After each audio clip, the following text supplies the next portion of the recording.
111 সরকারের সময় বর্তমান প্রধানমন্ত্রী তারেক রহমানকে ডিজিএফআই টর্চার সেলে নির্যাতন করা হয়েছিল বলে জানিয়েছেন আন্তর্জাতিক অপরাধ ট্রাইব্যুনালের চিফ প্রসিকিউটর।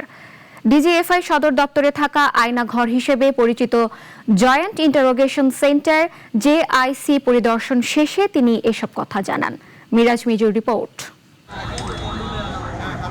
গুম ও নির্যাতনের অভিযোগে সাবেক প্রধানমন্ত্রী শেখ হাসিনা সহ ১৩ জনের বিরুদ্ধে আন্তর্জাতিক অপরাধ ট্রাইব্যুনালে মামলা হয়। এরই প্রেক্ষিতে ডিজিএফআই সদর দপ্তরে থাকা আয়নাঘর হিসেবে পরিচিত জয়েন্ট ইন্টারোগেশন সেন্টার জেআইসি পরিদর্শন করেন আন্তর্জাতিক অপরাধ ট্রাইব্যুনাল ১-এর বিচারকসহ প্রসিকিউশন টিম এবং তদন্ত সংস্থার সদস্যরা। শনিবার ঢাকা সেনানিবাসের কচুক্ষেতে অবস্থিত এই বন্দিশালা পরিদর্শন শেষে গণমাধ্যমের সাথে কথা বলেন আন্তর্জাতিক অপরাধ ট্রাইব্যুনালের চিফ প্রসিকিউটর। তিনি অভিযোগ করেন ৫ আগস্টের পর জেআইসি সেলের অনেক আলামত নষ্ট করা হয়েছে। এই ঘটনার পরে ৫ আগস্টের পরে নতুন করে পেইন্ট করে দেওয়া হয়েছে। অনেক জায়গায় সিমেন্ট দিয়ে এবড়ো করে ওয়ালগুলো আগের যে অবস্থাটা সেটা নষ্ট করে দেওয়া হয়েছে। কারণ হচ্ছে এভিডেন্স তারা স্ক্রিন করবার জন্যে তারা যে একটা অপচেষ্টা করেছে পরবর্তীকালে, সেটা কিন্তু টিএফআই এর মতো জেআইসিতেও এইগুলো আমরা পেয়েছি।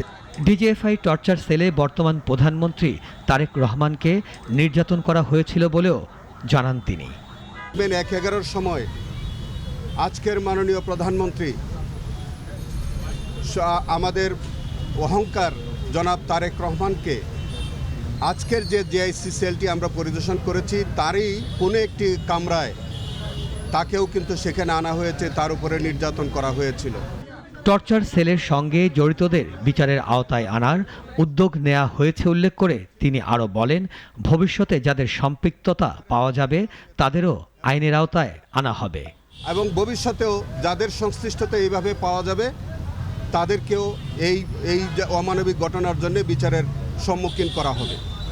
তবে কেবল একটি সংস্থার দায়িত্বে থাকার কারণে এমন মানবতাবিরোধী অপরাধের মামলা হওয়ার নজির নেই বলে জানান আসামিপক্ষের আইনজীবী।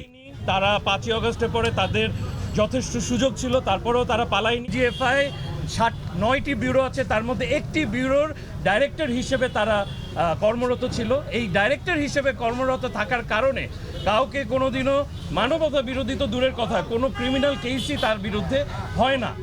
মিরাজ মিজু, নাগরিক।